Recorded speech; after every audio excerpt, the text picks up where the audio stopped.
and welcome to High Plains Media News, our debuting story. I'm very excited to get into it with you guys.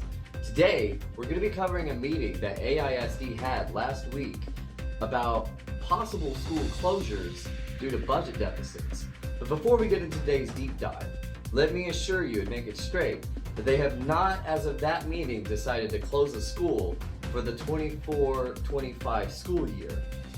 But instead, we'll be taking time to study possibilities of revenue or cutting expenditures, which will be a lot about what our today's story is. I have three very important interviews with you, one with the president of the AISD School Board, one with the president of the Teachers Union, and one with a concerned parent and teacher. It's our big story, so there's a lot to get into. But first, let me break things down for you. AISD had a meeting on Monday, February 19th, to discuss the potential possibilities of school closings within the future. Now, I know when you hear school closings, you might be asking yourself, how did we get to this? And why is it a good thing? Well, it's not a great thing, and nobody really wants it. It's actually an incredibly hard decision that the board has to make, and I certainly wouldn't want to be in their seats. Of course, it should come to no surprise that this is about a budget deficit. If it's not financially viable to keep a school open, they don't really have a way to explain to the city taxpayers why they're keeping it open. A budget deficit within a school board can attribute to a lot of things. There's really not one factor it boils down to, but there are a couple that are sort of bigger than others. One potential cause of a budget deficit within an independent school district would be a population drop, especially around the age level of elementary school students. And Amarillo is not alone in feeling that population drop.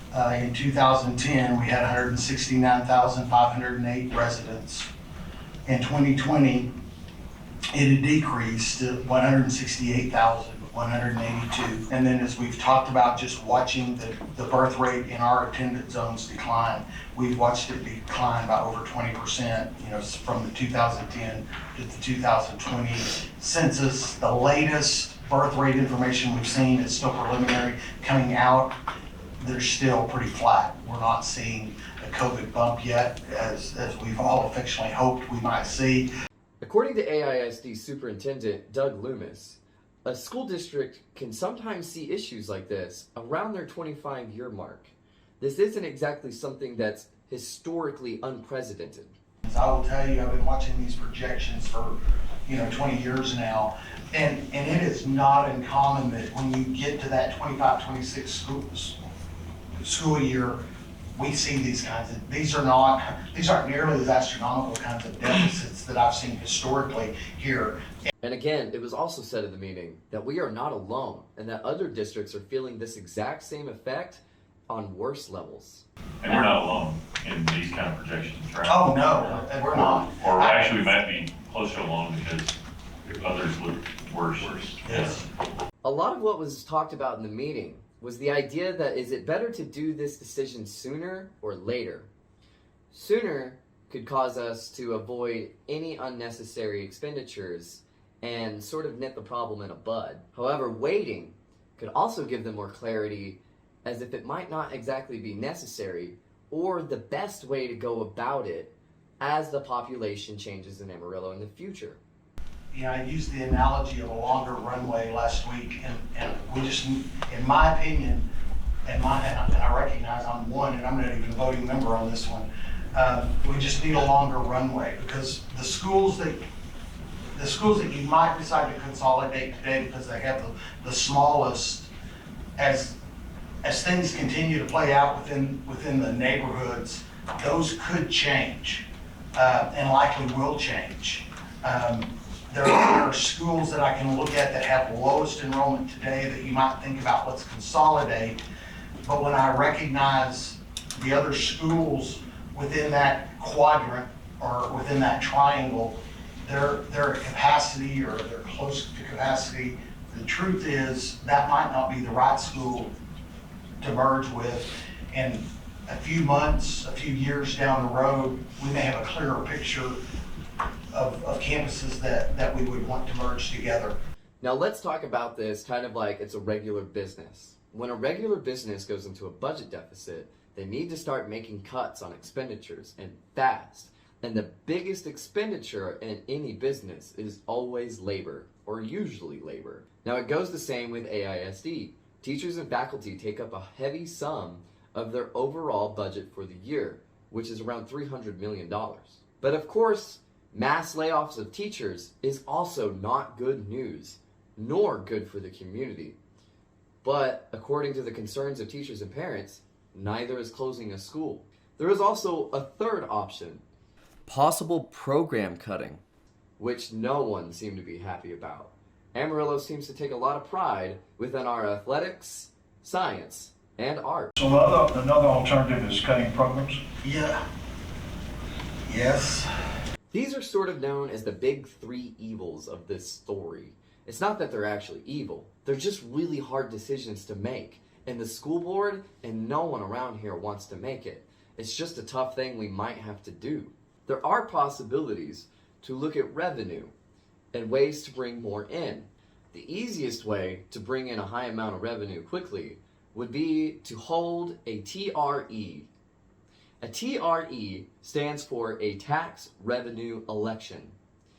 It's basically when the school board puts it on the ballots that the city of Amarillo can vote to raise the tax level beyond what the school board can set at the beginning of each school year. With the situation we're in now, though, we do support a tax ratification election. And that would be the T.R.E. That's the T.R.E, yes. Explain the T.R.E. in like a layman's terms. Essentially, the school board can go to the public and ask the public to pay more in property taxes to keep the schools funded, to address the inflation that we've all dealt with, including the schools as an institution. If a T.R.E. is passed, it could bring in up to $16 million for the school budget, which is good news. It also comes with state stimulus for passing a tax effort. They like to see that a community is willing to pay more for their schools.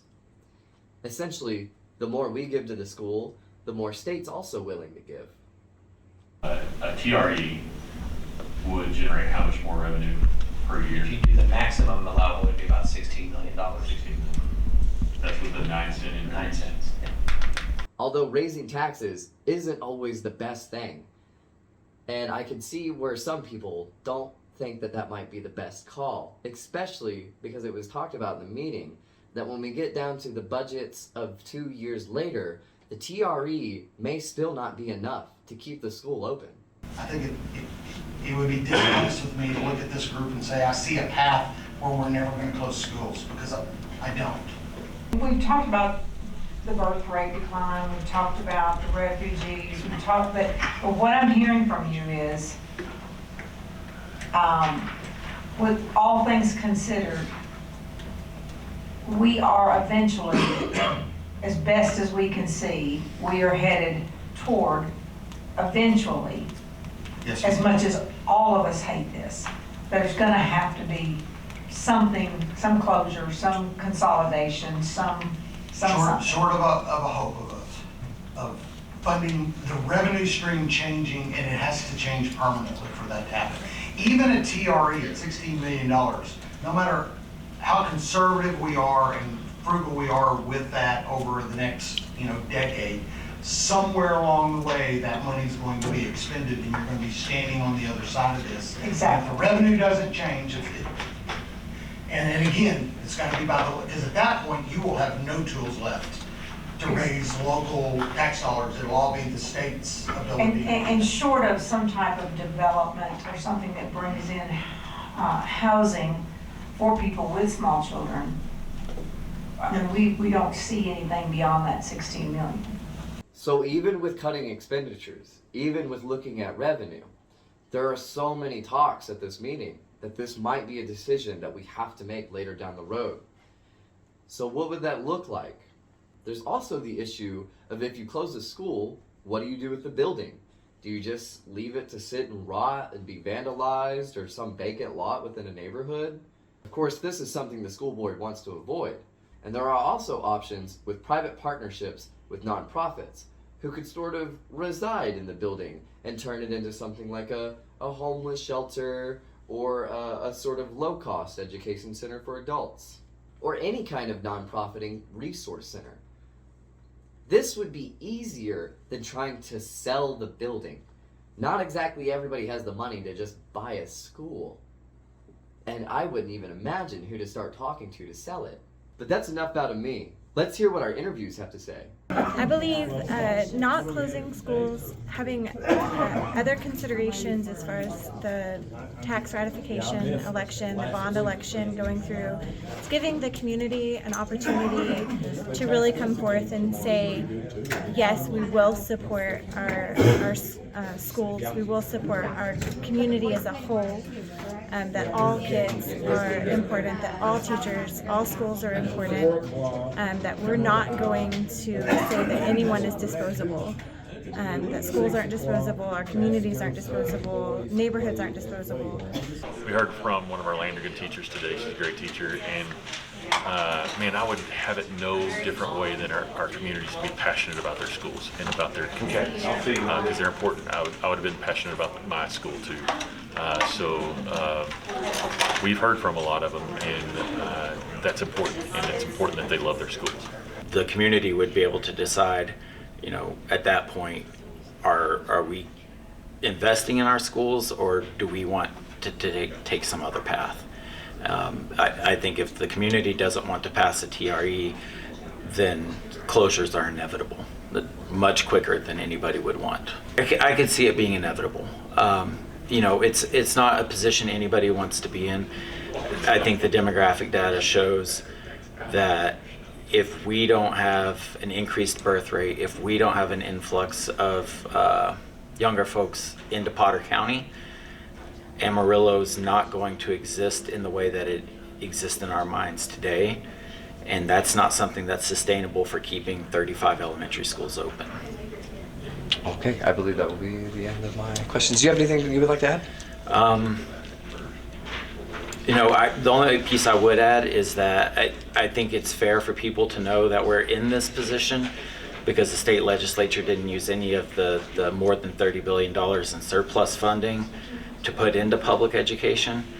It did buy down the property tax rate with the increased homestead exemption, but it didn't increase any funding, and now it's putting the school district potentially asking taxpayers to come back and increase their home property tax rates when the state could have very easily invested in communities.